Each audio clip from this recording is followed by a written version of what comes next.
নারায়ণগঞ্জের আড়াইহাজারে এক হৃদয় বিদারক ঘটনা ঘটেছে। বাড়ির পাশে পুকুরে ডুবে দুই শিশুর মর্মান্তিক মৃত্যু হয়েছে।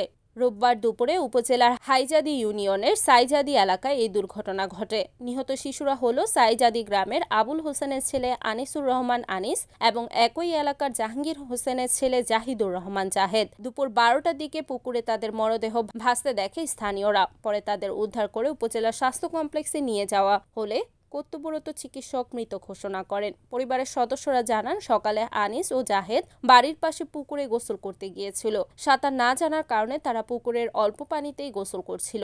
ধারণা করা হচ্ছে কোনোভাবে তারা গভীর পানিতে চলে যায় এবং ডুবে যায়। এদিকে পরিবারের লোকজন ভেবেছিল তারা পাশের বাড়িতে খেলা করছে। কর্তব্যরত চিকিৎসক জানান, হাসপাতালে আনার আগেই শিশু দুটি মারা গিয়েছিল। অতিরিক্ত পানি পেটে প্রবেশ করার কারণে এমনটি হয়েছে। এ ঘটনায় এলাকায় শোকের ছায়া নেমে এসেছে।